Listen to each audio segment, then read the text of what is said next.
Welcome to the WP Builds podcast, bringing you the latest news from the WordPress community. Now, welcome your hosts, David Wormsley and Nathan Wrigley. Hello and welcome to the WP Builds podcast. This is episode number 89 now, entitled How to Really Connect with Your Clients with Erin Flynn. It was published on Thursday, the 16th of August, 2018. My name's Nathan Wrigley from pictureandword.co.uk, a small web development agency based in the north of England, and I'll be joined a little bit later by David Wormsley from davidwormsley.com. If you're not familiar with the podcast, we have a certain format. In every episode, we have a little discussion with David and I, which on this occasion is going to be entitled, Should We Be Offering Turnkey / DIY Websites? That comes in a little moment before the interview. Then we've got the interview about clients with Erin Flynn. And then finally, at the very end, we've got a little ending fact called 48% more traffic is produced from websites which have 51 to 100 pages. I'd like to ask you to go over to the WP Builds website, and if you click on the buttons, it's wpbuilds.com, you click on the buttons underneath the podcast player, then you can share the podcast episode all over the place. For example, you can share it on iTunes, and a number of you have been leaving some very favourable and very, very kind reviews over on iTunes. I really appreciate that, and my understanding is that that really helps spread the message about WP Builds. That would be great, so click, you can share it all over the place. The other things to mention are if you go to wpbuilds.com/subscribe, then you can subscribe to our newsletter and get on the messenger alerts and all that kind of stuff. Basically keep up to date with what we're doing over here. And if you go to /deals, you can avail yourself of some coupon codes for some notable WordPress plugins, for example, main WP or toolset, that kind of thing. Go and have a look. And finally, if you go over to wpbuilds.com/webinars, we've got 2 webinars coming up really soon, actually. We've got a webinar on Thursday, the 23rd of August, so that's not long from now. And that's all about Project Huddle. Andre from Project Huddle is going to be coming on and telling us how that can help you build your client websites and get feedback, so it ties in nicely with today's episode. And then on Thursday, the 13th of September, we've got one with Corey from Kanban WP, and he's going to be explaining about that plugin and how it can be used to organize your tasks more efficiently in WordPress. So go over to wpbuilds.com/webinars, and you can sign up to both of those if you haven't done already. It should be good. Thanks for anybody that has. It'd be great. Right, Erin. Now, Erin is all the way from Colorado in the USA, and she's got a lot to say about client communication. We've all been there before. We've fallen out with clients. We are reluctant to communicate with clients. We're nervous about our communication. Well, she's got lots and lots of helpful advice about how to deal with that and how to get on board with having friendly clients, having a good relationship with them and keeping them up to date so that they're your friends and the project runs smoothly. It's a bit of a failing of mine, so I really enjoyed listening to this one. Erin has offered us a coupon code for her paid membership program, which you'll find out about on the show in the show notes. Excuse me. Just to say that Erin is currently on Safari, and we haven't got the code yet. But what I'll do is I'll say to anybody that listens to the podcast, I'll put something in the show notes when it arrives, and also post it in the Facebook group and that kind of thing. Okay, thanks for listening once again, and I'll hand you over now for our discussion. So that's David Wormsley and I appreciate you listening. Today's discussion we're calling, Should We Be Offering Turnkey or DIY Websites? So, Nathan, we're turning this on ourselves, aren't we? Because we're both looking into this a little bit. Yes, I'm really beguiled by this idea. Anybody that's been listening to this podcast for any length of time will realise that David and I are constantly trying to find a way of generating recurring revenue, and this just seems like such a good one. I've tried it in the past. That is to say, I got to the point where I was 95% done, and then I just realised that I think I was relying on a bunch of plugins that shall not be named that I just didn't have enough confidence in. Yeah. So Pro sites. yeah, whatever that was. I backed away and I never did anything with it. But I was there. I was really there. I had everything set up. But then again, quite recently, we came across a different plugin. Are we going to mention this plugin? Give it a plug? Yeah, I think so. He's coming on the show, isn't he? Yeah, he's going to be on the show. So there's a plugin called WP Ultimo. And to be honest with you, I can't remember the URL, but if you Google WP space Ultimo, ULTIMO, I found this because of Matthew Rodella, who came on the podcast recently. It's a one plugin that you install, and it kind of takes care of everything. And it seems to be done well and correctly. So that turned my attention to it. And then, of course, I mentioned it to you. You went out and bought it and kind of turned your head a little bit as well. Yeah, absolutely. Well, it's interesting times we live in, isn't it? Because we've just got used to page builders and all of what they can offer to us. And we've known about, this ability to be able to spin out using multi-site, different sites easily. And I think things are just coming together. I think WP Ultimo I think it's really solved a lot of problems for anybody who's been thinking about that. So that makes it exciting with the page builders that we have. So, yeah, and we're always looking at new ways, aren't we? Because, our threat to our business is Wix, Weebly, Squarespace. So can we get in on their game? Yeah, so just to clarify what we're meaning here, what we're meaning is a website that you set up with WP multi-site configured and enabled. And then your potential clients are able to go to your website, sign up for a subscription or a trial or whatever, and then they will get their own bespoke website. That then might be mapped to a certain domain. So instead of it being, I don't know, testsite.wpbuilds.com, it would be whatever your URL was. So myexcitingwebsite.com. And then you'll be able to offer them a whole bunch of themes or plugins and configure which ones they've allowed and configure how many posts they can put and how much disk space they're allowed and all of this kind of stuff. And the idea being that you could really be very hands-off with this. I think that's the bit where the myth is, the idea that you could launch this and forget about it. I think you'd have to take this as seriously as anything else. Yes. And there's a lot of people that are very excited about that. We're in a couple of Facebook groups, aren't we, that are dedicated to this. And, it's really interesting to see what people are doing. There's one huge downside, which makes me think I probably shouldn't be offering this. And that is, if you're building this, most of us are going to be building it on somebody else's page builder. And assuming that we want to keep on up to date for security reasons, we don't have control over how the page builder will change. And it means then that we've got to support people with changing technology and keep our document. If we don't want to deal with talking to people, which is where we get our recurring income from, we're going to have to keep up to date our documentation, aren't we? Yeah, so the documentation, I think, would be the make or break of it. If it was well documented, which is obviously going to take a considerable amount of time, then, I can't see why this wouldn't work. But you would also have to keep, like you said, you'd have to keep abreast of the latest updates to any plugins or any roadmap that they'd got so that you were well aware what was coming down the pipe. So that if you updated, let's say, Beaver Builder, and they significantly changed their UI like they did when they flipped over to version 2.0, you'd have to prepare your clients for that because it suddenly looks completely different.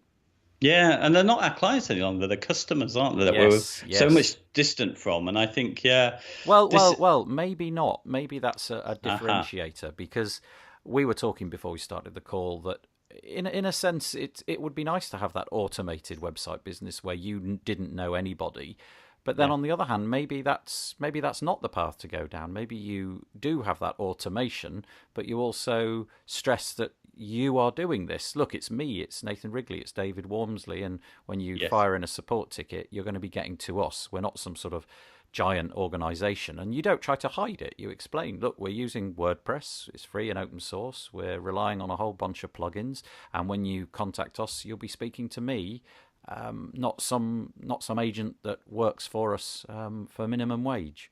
Yeah, and and I think that's how it can. I mean, I think with all of these things, we often come back to this. I think honesty is kind of really gets you out of a lot of scrapes. I mean, we were talking about Gutenberg before. This is another major change, another threat to this business as well. That's you can't ignore that as going to be a major change. So you're going to have to, it's the same as you would with your normal clients. The only fear is, isn't there, with most of the clients you work with to build a website, there's a certain level of expenditure that they're used to. Yeah. For all of these changes, and there's them you're together on this project more, whereas when they come in and just sort of enter their credit card and expect it all there to be there and then to make a website is a different relationship. So yeah, I just wonder sometimes, with all the updates you have to do, whether you can actually earn enough money out of it. Yeah, I think that will be a problem. The thing which is being talked about in these turnkey website groups is the sort of niching down. Yeah. So, for example, there's one chap who is very involved in building church websites, and apparently church websites have a very specific set of needs, and he's figured out what those needs are.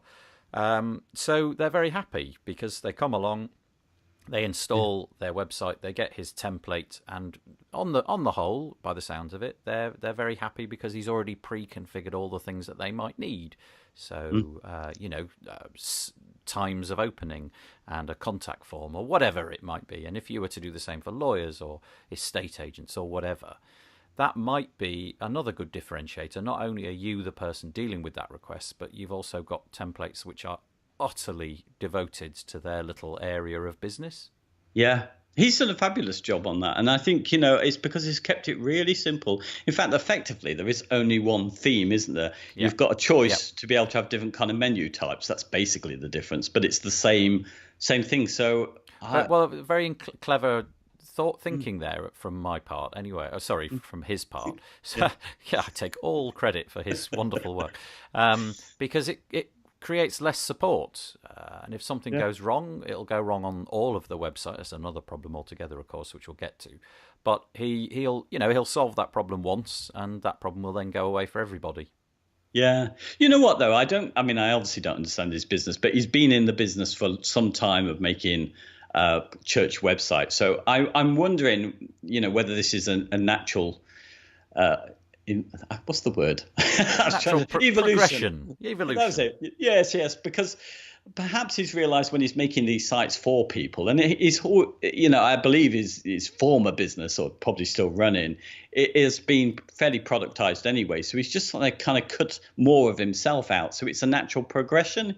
He's connected to people who need church sites, and often they don't need him as much if he lays this out properly for them. And I feel that's how he's maybe evolved. And what I see, though, I see some other people doing it where they've chucked in almost every new toy that's come in as a bundle, like they do with theme bundles, where you can get this to up the price of it, the value of it. And it's just, you just think, wow, that is just no way can you support all of that stuff. Yeah, I guess from an advertising point of view, it's very beguiling, but from a support point of view, it's an absolute disaster. So your clients might be delighted that these many permutations are possible, but in the end you're going to have to support it when it inevitably goes wrong.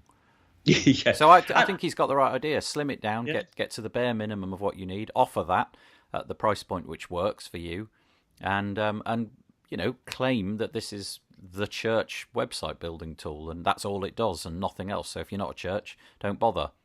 Do you think you will do the same in a way as what I'm suggesting or guessing that he's done, which is sort of build what you know of your own business? So do you know people that you think, well, actually, they could do a lot for themselves, so I'll send them this route? I don't know. I think I'd probably go for the niche, but I don't know what that niche is for me yet, just because I am quite taken by the idea of having one template and doing it all in one way. I've played with the opposite of when I did the previous iteration, as I was mentioning earlier, where I nearly got finished. I had so many different possibilities, so many different plugins that you could have and enable, and then I just thought, I'm gonna have to make documentation for this. I'm gonna have to support it, and in the end, I think that's why I backed away from it. Apart from the plugin support, the scariness of all that, and it didn't really occur to me that I should just start again and strip out all of the stuff. But now that I've seen other people doing it, it does.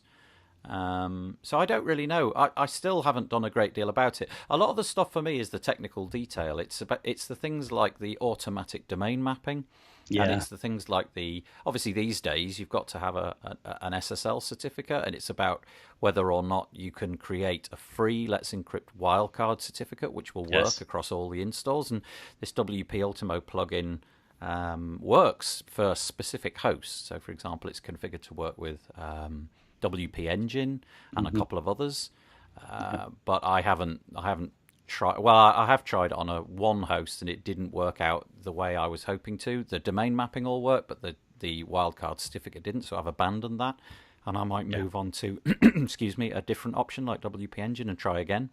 Yeah. Like that I've started to play around with that one and realize what needs to happen. And, there's a bit of restriction as well, because you are stuck with the host that you might not want with it, to make it work easily, or you might need to buy certificates for each of these and find other alternatives. And I thought, this is getting a bit complex for me. Yeah, and it's also the fact that you'd have to manually install those certificates, or at least be there ready when somebody signs up for an account, so that they're, within a very short period of time, you can install that certificate. And I want all of that to be automated. And I know it can be done. Yeah. It's just, for me, it's a question of the time to create that stuff and make it work.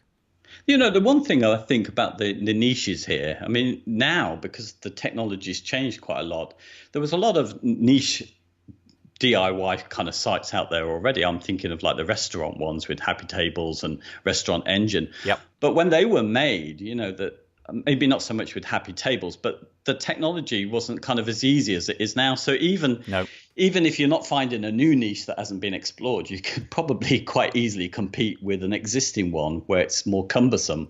Yeah, I think the niche is really important. So, for example, with the restaurant one, I know that a lot of these platforms, they'll offer like an app as well, like a mobile app. And so it's about finding the niche where there isn't all of that clutter going on around it as well. So I think the church one is good because, in all honesty, I don't think there'd be that many churches that would wish to have an app, but I could see that restaurants possibly would. I don't know what niche I'm going to go after. I've got a few ideas, but I'm not 100% sure. But I think the niche is utterly crucial, and finding out exactly what they need and making sure that your website has those bits and pieces and bells and whistles attached. Do you think there might be a little bit of moral dilemma in this as well? Because if we work with clients more directly, that we kind of guard them more against things like the mistakes that they might make, not having their mobile layouts looking good and losing losing visitors due to mistakes they're not even aware about. Do you think, because we set this up, I always wonder about this one, the sort of sense that I've already done it. We've had some people almost build their own sites, and I look at them and I think, actually, they might be losing some people with the mistakes they've made there. Should I go and tell them about it? And that's, I get that. Yeah, that really makes sense. You've got a personal relationship, and if you've been working with them and talking to them on the phone, you feel like it's something that you ought to do. The flip side of that, I suppose, is that if you have one or maybe two templates, as soon as one person alerts you to the problem, you feel honor bound to help your entire user base by fixing that problem. And then everybody's got the same fix straight away. So it might obviate that problem because it's simple to fix. But I know what you mean. The idea of having users that you don't really know is a little bit weird. But I think I just need to get over that. Yeah, yeah. Well, I mean, shall I mention how I'm thinking about using it at the moment? Because I've been cheating on you, Nathan. I've been over at somebody. Always the way. I've been over at somebody else's podcast that's not out, and I mentioned what I was going to do, so I should mention it here. But yeah, because I fell in love with this Ultimo and what it can do and the control that it allows you to have for people making their own websites, I just thought I maybe not go full on with that, the DIY solution. But I thought, wow, I've been really getting into training, and I thought combining that, the ability for someone to come in and knock up one of my templates and have it ready, have it restricted for them, combined with a training course, which is live. Mm-hmm. So they come on it for a couple of weeks. I do some webinars. They join a group. I answer their questions for a set fee. And it helps them to build their website. And then they can stay with me or they don't stay with me. And that's how I'm thinking about using this at the moment. Yeah, it seems like a good idea. I can't see any pitfalls to that. And also, you do like the training side of things, and I think you'd really excel at that.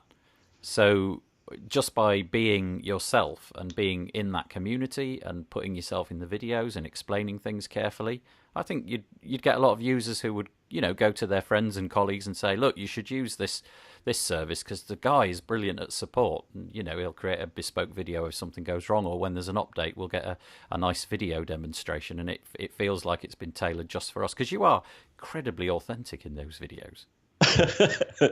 Yeah, good or bad I am. Yeah.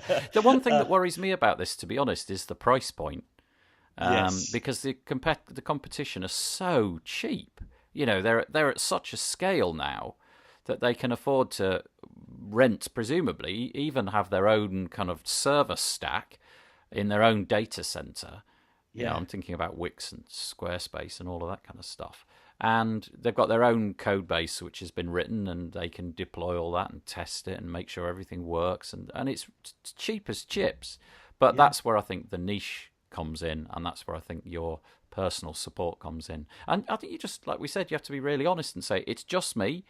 I'm going to be here 9 to 5, Monday to Friday. If you've got any queries in that time, I'll answer them as quickly as I can. And if not, you'll have to just wait over the weekend, because I've got a life.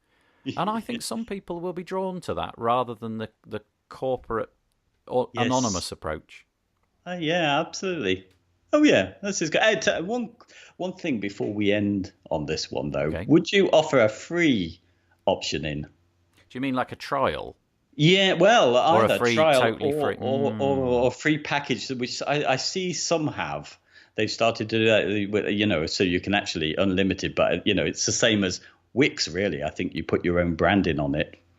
Oh, no, I don't think I would. Yeah. I think if I manage to get this through the door, which is a big if, I'll go for a nice demo site with suitably innocuous and anonymized content, and see if that, because then you know what you're getting. This is what it'll look like basically, and you can swap the image. Maybe do 1 or 2 demonstrations with a light version and a dark version or something like that. But no, I don't think that I would. I wouldn't be in it for the advertising. I think I'd be in it for the I'd like to support the people who are supporting me in return, if you know what I mean, not with the advertising model in the footer, because I don't honestly think that does a great deal. No, I think you really have to be able to scale to make use of that. And I think it would irk me if I had people who permanently stayed on free with my advertising on it. And also, I think I'd want to get them off. Yeah, and they could really ruin things. And also you might get loads and loads of free users using up the database and your storage options. Although with WP Ultimo you can limit all of that. So maybe you'd only give them, I don't know, 100 megabytes in total of space, so they can only upload a handful of pictures and so on. Nevertheless, I don't think that would be the way I'd take it. Let's see where we are in a year's time. Yeah. Oh, you know where we'll be, David. Nowhere. Exactly. We could have this exact same conversation in a year, but it is beguiling, and it has captured my imagination. My problem, as I'm sure is the same for you, is just time, just finding the time to do this stuff. Right, shall we go to the interview? Yes, please. Yes, please. Hello there. Thank you for getting this far into the podcast. Appreciate you sticking around very much indeed. Today on the line, all the way from North America, Colorado, in fact, although I don't know where in Colorado, it's quite a big place, is Erin Flynn. Hello, Erin. Hi, thanks for having me on. You're very welcome. We were connected through a very good friend of me and probably the entire world, a chap called Paul Lacey. So first of all, thanks, Paul, for getting us together. I really appreciate it. Erin is on the call today because she's decided to take a different approach to the likes of me and David. She's sort of stepped away from building websites. And so my first question to you, Erin, if you wouldn't mind, is just tell us a little bit about yourself and what it is that you now do for a living. Well, I've made websites for forever, mostly as a hobby. I started making websites back in 1999, just for fun. And then I turned it into a business in 2012. But now I'm primarily known for helping other web designers and developers create their own profitable businesses by helping them streamline their systems and communicate with their clients. Oh, and by the way, I'm in Aspen, Colorado, which is pretty awesome. Yeah, was that sort of like part of the sort of the change up that you did a few years ago? Did you want to quit client projects and throw the baby out with the bathwater and move all at the same time? Did it all happen at once? It did kind of coincide a bit. Once we moved up here first. My husband and I moved up to Aspen, and I was just, there's so many things to do here that having client projects all the time was kind of limiting my ability to enjoy where we lived. So I made some structural changes to my business, although that wasn't the primary reason. The primary reason was just mainly that I saw people struggling, and I had been there and done that already, and I wanted to help them. So, yeah, I guess that kind of leads nicely into my next question. Yeah, why did you decide to step out of building client websites, which is what I and many of our listeners will be engaged in? What is it that you found frustrating about that or annoyed you? And what was the little sort of business that you foresaw in your future that was going to help people like me? Well, what gave me the first clue that maybe I should be doing something a little bit different, I would get, when I was doing web design development full time, I would get clients coming to me and saying that they had fired their past web designer or developer because basically of lack of communication. They didn't explain things well. And my clients would just be blown away with the fact that I would actually take the time to answer their questions, and I would keep them updated throughout the project. And what I was seeing was better designers and better developers than I am were being fired, and people were coming to me, where the quality of work at that time was less than what they had been getting, but the quality of the project management and communication that they were getting from me was better. So they were willing to pay for that. And so what I thought was, if I could help other designers and developers with this, ones who are more skilled than I am, I'm kind of one of those people who does both design and development. I'm pretty split brained, but I also feel like I'm not amazing at either. I do good, solid quality work at both, but I'm never going to be, making these designs that just absolutely blow your mind or coming up with like the next amazing, plugin. That's just not who I am. So while I think that I do good work, I feel like I'm kind of limited in those terms. So what I'm really good at, the client management part, can be taught to people who have these amazing abilities to produce great work. They just need to pick up a little bit of client management skills. I completely identify with the messages on your website, which we should probably mention actually. It's at Erin Flynn, ErinFlynn.com. I totally identify with it because everything that you say is almost like hardwired into my head. These are the problems that I face. But what are the specific things that somebody like me is bad at? What were the things that clients were coming to you for, saying, we fired our previous developer, we're going to take somebody like you on, and what are the things that you did better than somebody like me? I think I'm able to translate the tech stuff into ways that people understand. And I know that can be very, very difficult for people. Like, clients don't know what we know, and so it's very natural for us to get frustrated and say, like, why don't they understand what I'm talking about? So I would take the time, and now it's so much easier. There's really no excuse. You can use like a free video recorder thing like Loom, and you can make a little video and show the client what you're talking about so they understand the terms that you're using. I used to have to do screenshots and like paste them into emails because it was harder to do. Or so many screenshots. Yeah. And that was exhausting. I understand why people didn't do it. Or if I made a video, I had to record it and then upload it to YouTube and then send them a link. Now it's so much easier. But just taking the time to say, like, this is what I'm talking about when I'm talking about the hero image. They don't know what a hero image is.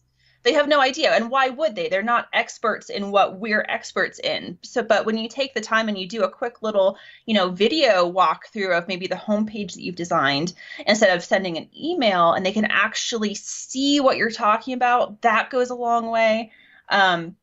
I will say the biggest thing that we tend to not do is we're in the project and we're working, and we know that we're working, and we forget to update the client. And so the client doesn't hear from us for 2 weeks or 3 weeks or 4 weeks, and they start to wonder if we ran off with all of their money. Yeah. And so they get antsy and they start to get angry, and then we get angry at them for being angry because they're not understanding what's going on. And honestly, a 2-minute email at the end of the week saying, I've accomplished XYZ on your website, and next week I'm working on ABC, goes such a long way that you would not believe how big of a difference that makes to clients, just to know that you're working on their project. Even if they don't necessarily at that point understand exactly what it is you're doing, they see that you've sent them a list of what you've done, and that makes them feel so much better. I think this is clearly a problem that a lot of the people in this community listening to this podcast will identify with, because it's kind of a common feature in Facebook groups based around, well, in this case, WordPress web design. You often find posts where they are critical of the client and telling them, I said this and they said that and then I said that, and it's clear that there's somehow a line has been drawn between them, and they've become adversaries instead of friends, and the relationship has become sour and useless. I think that's a really neat idea. I confess I do use Loom and things like that, but I don't do the sort of summative week thing. I tend to use it as a troubleshooting method where the client will say, I've got this problem. And actually, to be honest, it's far quicker shooting up Loom and sending them the answer than it is, for me at least anyway, than trying to create an email. Do you think that the kind of people that we are, isolated, sort of stuck in a room by ourselves, do you think that kind of geek mentality, how to describe this without being offensive, do you think that kind of psyche, the people that end up doing the kind of work that we do as web designers, do you think we're kind of prone to this? Are we not good communicators? Do we suffer from poor communication? I think so. I think that a lot of us get into it because we tend to be introverted. I'm an introvert myself. I like being around people and talking to people for maybe an hour a day, and that's kind of my limit. Right. It's very exhausting for me to do a whole lot more than that. And so working from home and not having to deal with coworkers and other people in my space is amazing, but it also tends to, I don't know, like it definitely makes us kind of frustrated at having to communicate with clients. And I know having to talk to clients I won't talk to clients on the phone. Actually, I will talk to them on something like Skype or something like Zoom, because then I can screen share, and that makes my life a lot easier. But I think that we tend to, the more isolated we make ourselves, the more effort it seems like to communicate to people. So if we've been doing this for a few years and we're just stuck in, I only talk like on email or Slack, and we're not used to communicating with our clients, it can seem like a huge effort. And I think that it just gets worse and worse over time. I do think that web design development definitely attracts introverts, at least freelance web design development, because we don't have to see people, but it is important to communicate with your clients, and it will make your business so much better. You just have to find a communication style that works for you, and then you can find clients that are willing to go along with that communication style. Have you ever found a kind of personality type or maybe a particular person in your mind who was just so terrible at communicating, really didn't have those skills and lacked them on some kind of fundamental level, that really the advice isn't to try and upskill, it's to just outsource that work to somebody else? Or do you think everybody is salvageable? I would say most people are salvageable. There are some who are going to be so stubborn that they don't want to do it. And so what I do now, so I mentioned earlier, So I can do theme development, and I'm pretty darn solid with that. But if I need something special made, I need plugins or something for a client, I outsource that. And I typically outsource that to people who are like the hardcore developers. And I'm the project manager in that case, so I speak developer and then I can translate to the client. But I have noticed a lot of these people have difficulty with communicating. Yeah. Like they really, really struggle with it. And I think that I think that they may never be what's considered a great communicator, but I think that they can help their business so much by making a few changes, like those weekly check-ins. If you don't want to record that, if you don't want to talk, you can do that in bullet form in an email. If you really are terrified to talk to clients, like face-to-face, videos like you can do on Loom help, and they give the client the feeling that you're communicating with them much more than an email can. So there are ways to get around it and find ways that work for you that don't cause stress. I think there are different levels of introversion, and I'm not as introverted as some other people, so it's more comfortable for me. But I think you just have to find what's comfortable for you, push yourself a little bit, and things will get more and more comfortable as you do them. Yep. And then, a Skype call won't be as terrifying when it's, your 100th Skype call as it is when it's your first. So you just have to keep pushing yourself a little bit. I completely identify with that. It was a bit like this with the podcast, sort of analysed everything for the first however many episodes, and then you just get a bit more comfortable breaking the ice with people for the first time after you've done it lots and lots of times. Yeah, I totally get it.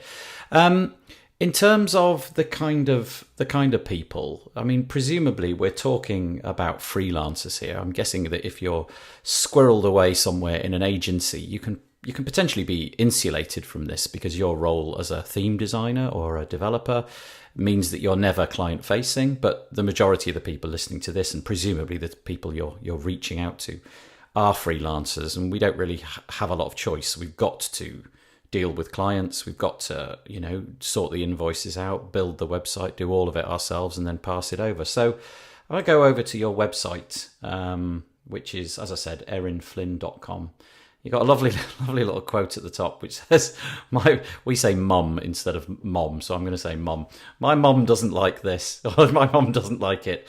Sure, it's useful feedback, not. And then you go on to sort of explain your process for assisting freelancers to get themselves in a position where they can communicate better with their clients. Do you want to run us through the process that you educate people with? Yeah, so there are a whole bunch. The one that you mentioned specifically is how to get good feedback from clients, and that is currently a free workshop on my site. I'm not sure when this will air, so it may not be a free workshop when you guys visit. Caveat emptor, we'll accept that. But I have several workshops, and a lot of them have to deal with communicating. So what we do, as far as asking questions from our clients doesn't necessarily, if we say, do you like the website mock-up that I sent you? And then the client says yes or no, and that's not useful. Yeah, that really isn't useful, is it? No, it's terrible.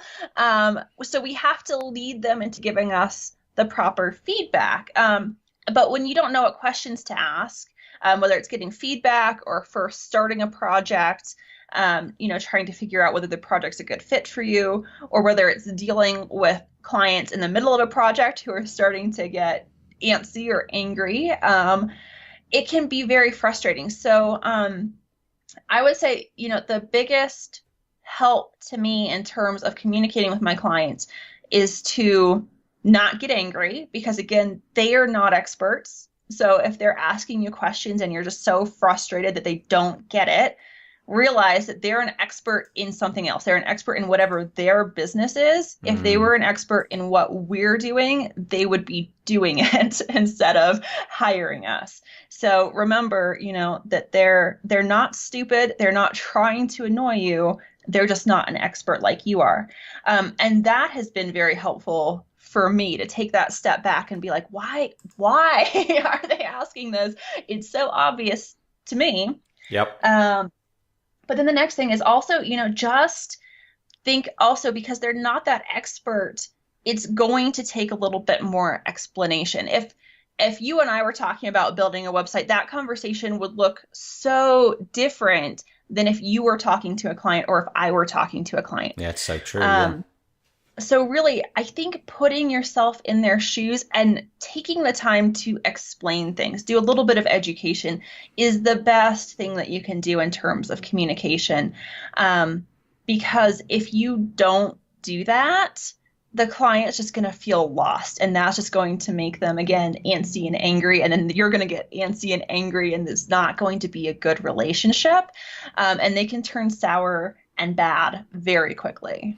Did you, when you were putting your resources together, like you said, you've been doing this for a long time, have you kind of like iterated through a variety of styles of asking questions and a variety of questions over time and kind of come up with ones that measurably have worked better? Or are you working more on gut?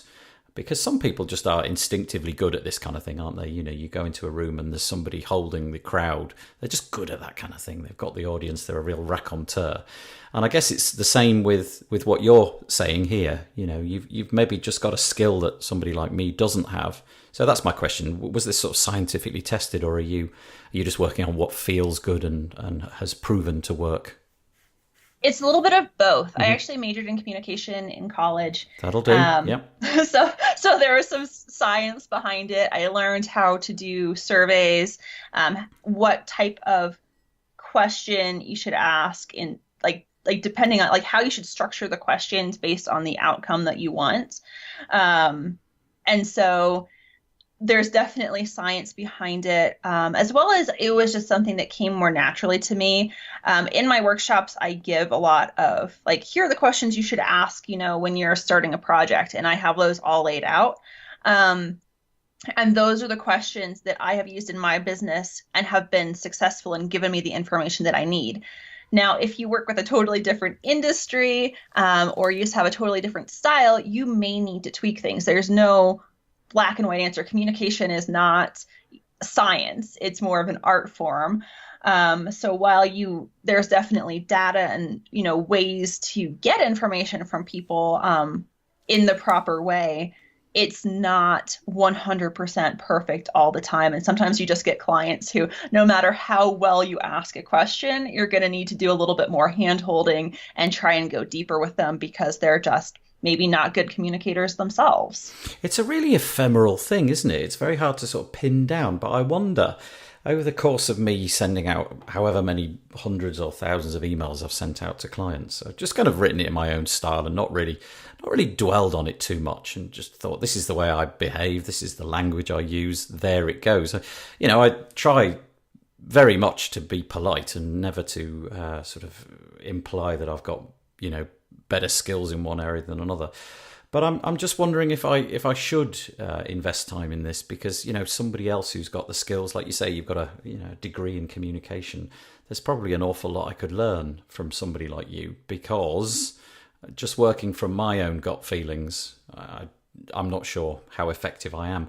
Does your stuff assist in any way with acquiring clients, or are you primarily focused on people who've trying to manage the expectations of the clients they've already got? But I do both. Mm-hmm. So getting clients is also a communication skill. And one of the things I think that we get confused about is we're selling websites, right? That's what we think that we're supposed to be doing. And honestly, nobody wants to buy a website. What people want to buy is a solution to their problems, and we can fix their problems with a website.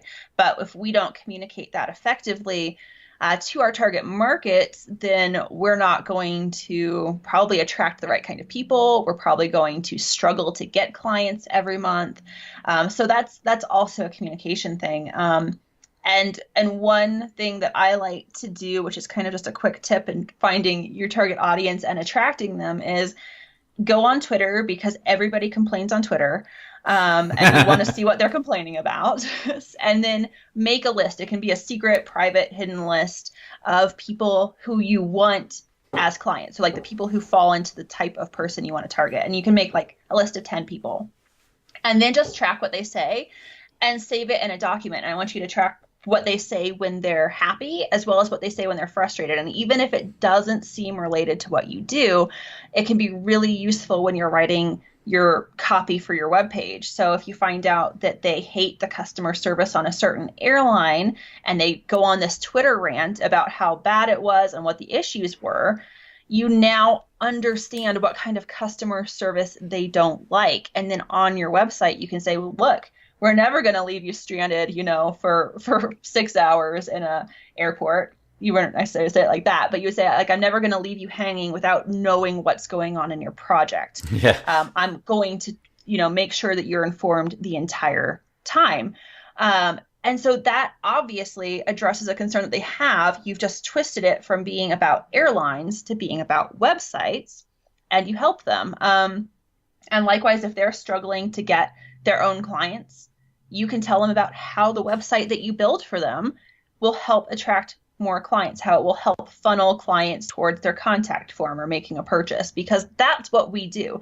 Ultimately, what we do is we help other people's businesses either get more clients, get more leads, or inform their audience, or kind of all three. That's what the website does. It's not a website and that's it. It's a tool for our clients to assist their business. And so that's what, when we're selling websites, we're really selling a solution to our clients' problems. I'm a terrible user of Twitter in that I don't really use it.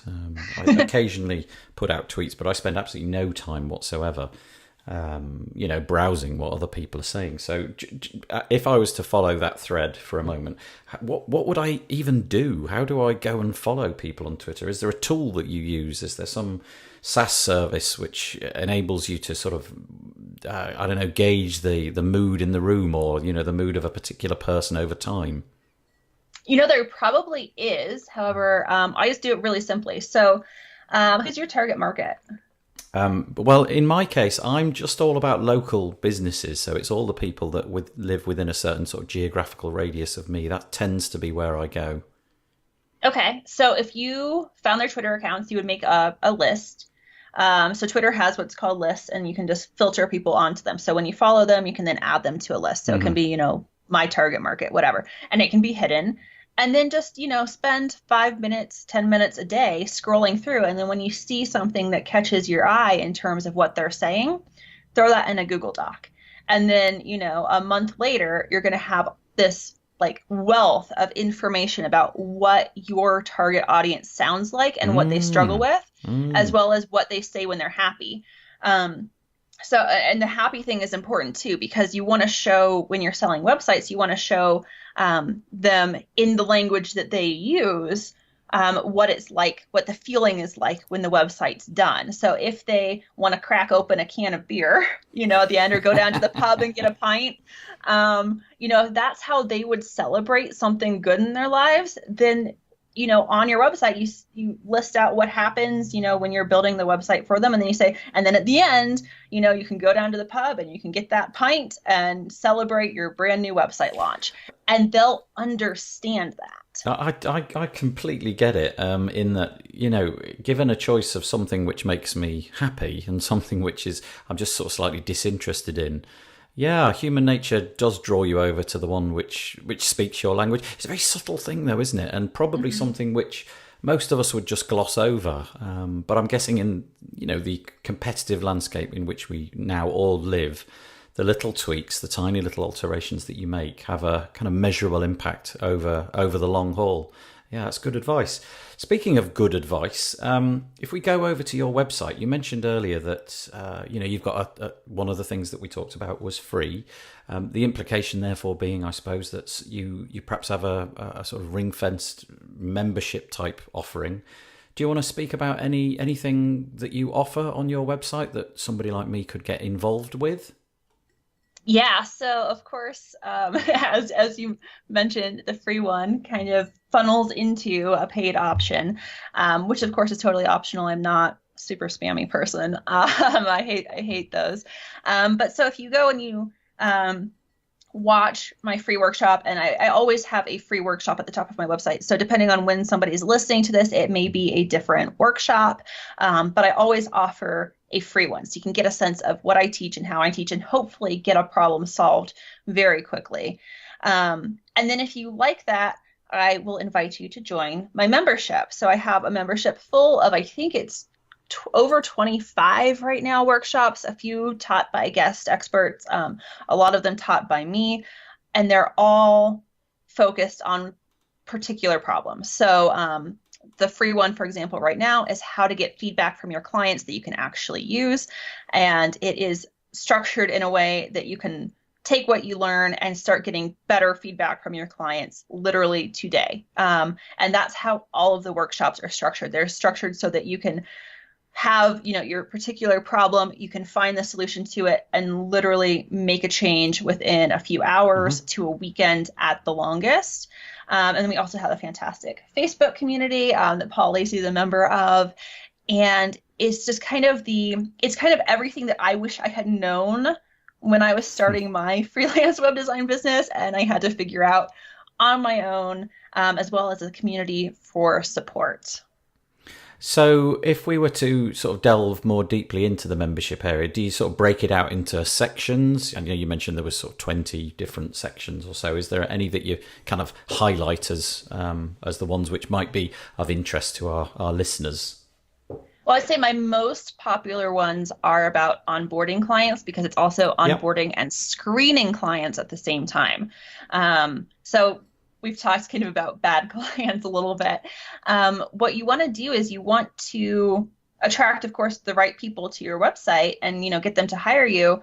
But at the same time, you can't always know who's visiting your website. So you want to automatically screen out the bad people who are not going to be the right fit for you, while at the same time getting people who are a great fit, who you want to work with, excited about working with you. So my intro packet workshop is probably my most popular ever, because it does all of that stuff for you automatically. It's a slight departure for this podcast, because we're very often talking about plugins and themes and specifically WordPress related things. Occasionally we drift into sort of the business side of things, especially the conversations that I have with my co-host David Wormsley.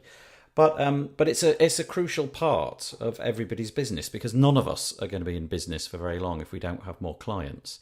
And it's nice to know that there are options out there. I know that there's probably some rival services that do similar things, but your stuff really resonates with me. The language that you use, the fact that I don't know, it just feels like I'm talking to you as opposed to a great big organization, which I think some of the other courses, in inverted commas, have become, is lovely.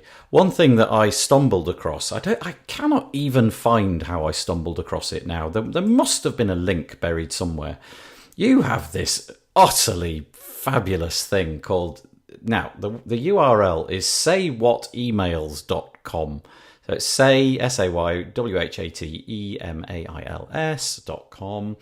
And this is just the greatest thing I've seen in such a long time. Tell us what it is in your own words, because I'm going to ruin it. So basically what it is, and you stumbled across it kind of secretly because I am soft launching it currently. When this airs, hopefully it will be more emails and more content. I think I have 40 something, maybe 50 something on there currently. Yeah, there's a lot. I have a lot more to add. Yeah, there's a lot on there. Yeah. But basically what it is, this was actually my first product. So my first product was a PDF, because I was hearing other web designers that I created back in 2014, before I had any intention of coaching or mentoring web designers and developers. I just heard, hanging out on Facebook and on social media, all of these struggles with dealing with clients, typically in bad situations. So how do I respond to this email? Like, I'm so stressed out. And these web designers would be spending literally hours or days stressing about how to respond to their clients when the client didn't want to make a payment or was upset about something. And I would just, write like a quick little email and say, well, just send them this. And then they would do it and they would be like, oh, she paid her invoice. Like, you're amazing.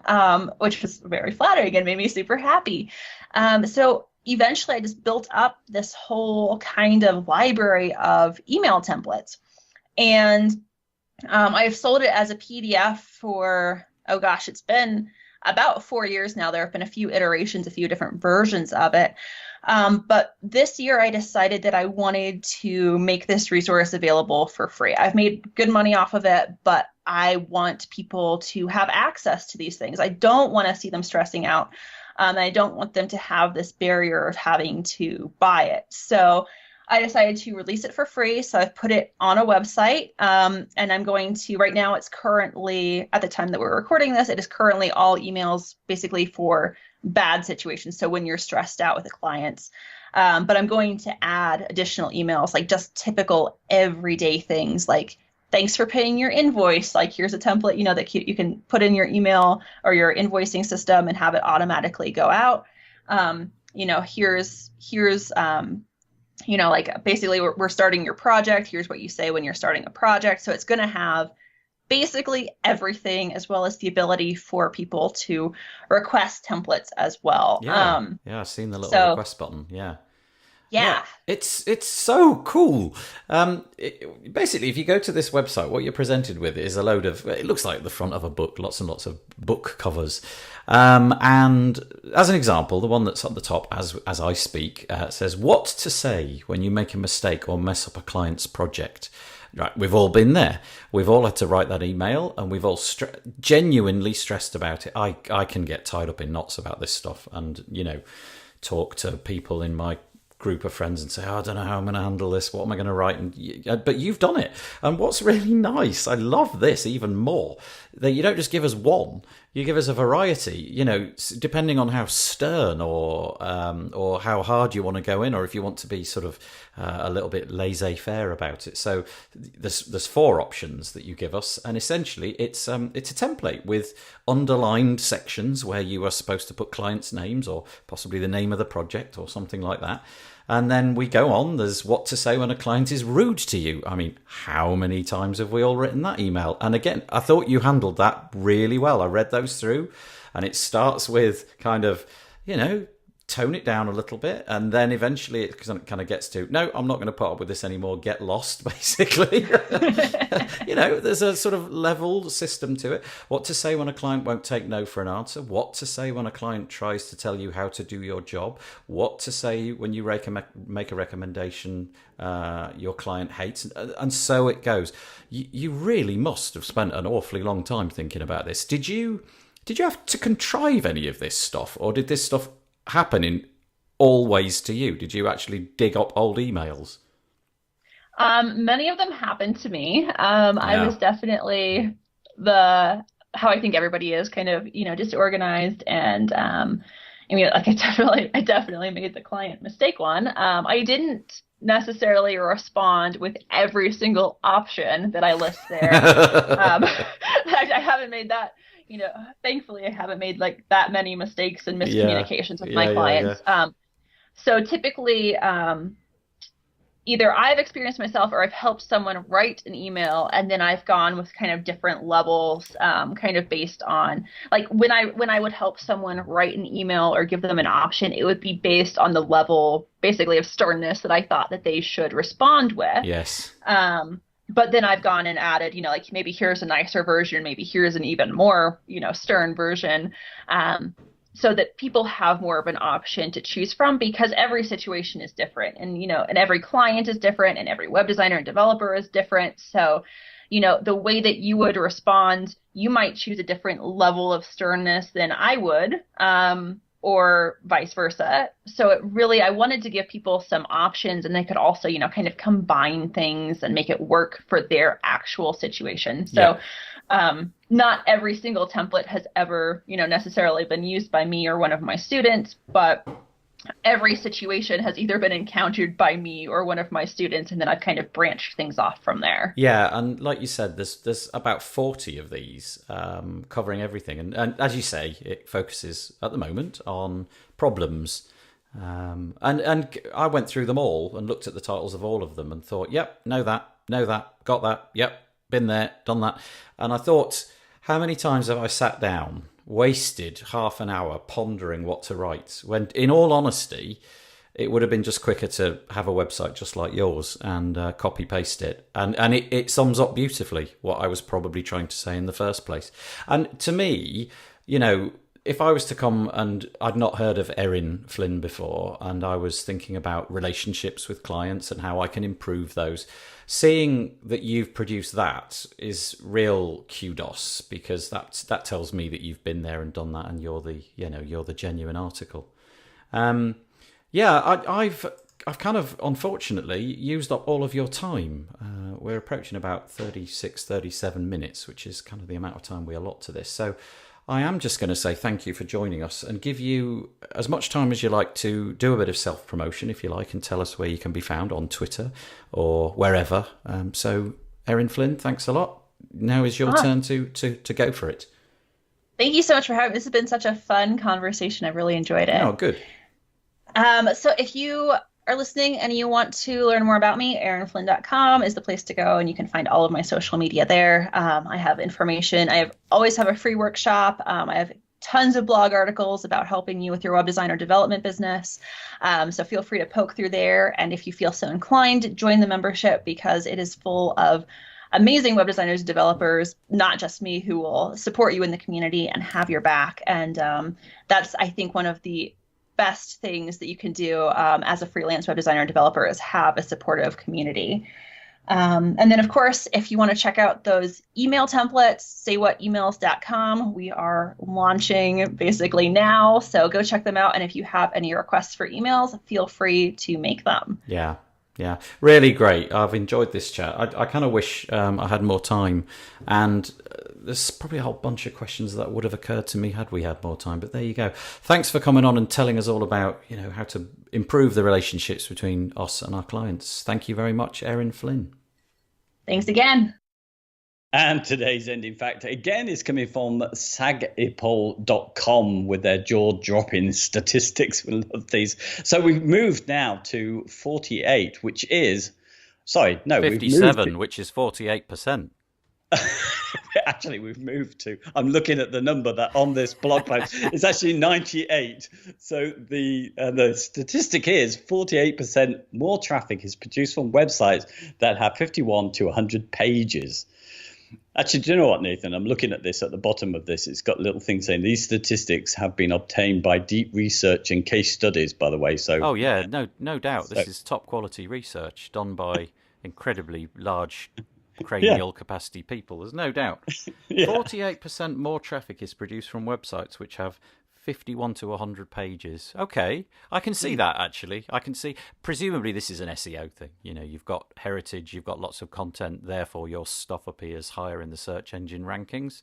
I'm constantly telling my clients to produce blog posts. They never do.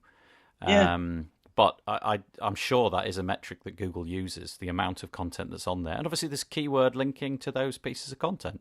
Yeah, absolutely. I mean, the rule of thumb was have more pages, wasn't it? But I think, Google tried to rein that in back in the days of Penguin and Panda to stop e-commerce shops that have tons and tons of products doing too well, because it's sort of low quality, repeated content, most of it.